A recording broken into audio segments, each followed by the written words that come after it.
So that's very interesting that you should ask that question, Dr. Singh, because I know a lot of scholars have said that this dialogue of cross-cultural civilizational paradigms should be advanced, but India and Indic civilization has historically been one of the most recent to join this, and one which is still very underrepresented in the dialogue of civilizations, as I'm sure you would agree. Do you have any insights as to why that might be the case? Yes, because when I started this project 15, 17 years ago, India was represented or misrepresented by those Indians who are heavily colonized, the post-colonial scholars, the very far left kind of people, who hated the classical Indian civilization, who considered this to be religion rather than dharma. Dharma is not to be translated as religion, it's one of the non-translatables. So all of Marx's critique of religion, they just simply applied it to the dharma traditions.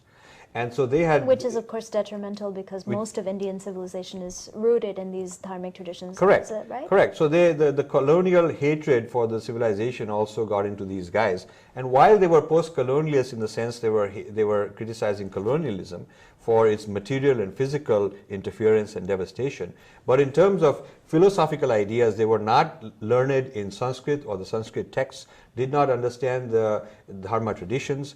Generally, they were alienated from that. They were very anglicized kind of people. So they were all over the United States and Europe in various departments of South Asian studies, speaking for us, representing us. Most of them are still there, very prominent people. There's some people in Harvard, for example, who are of Indian origin, and they're very prominent people. So these people became the ambassadors of Indian civilization, and therefore the problem got worse. And there's still people who think that the problem that India has is that there is too much baggage of old civilization which we should get rid of.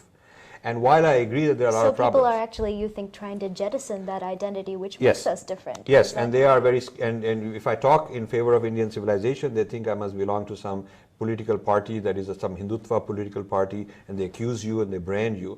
But there is a decoupling of politics. You can leave the politics behind, and you can talk about a civilization's knowledge system. So when I talk about the dharma, I'm not talking about it as a political movement today, but I'm talking about it as a classical knowledge system, like there's Greek thought. Nobody thinks that you're a member of a political party if you think of Plato or Socrates or somebody or Aristotle. Now that would be a political party we might all consider signing up. Right. So I feel that there is a dharmic civilizational worldview which ought to be studied as a knowledge system, not get into any politics.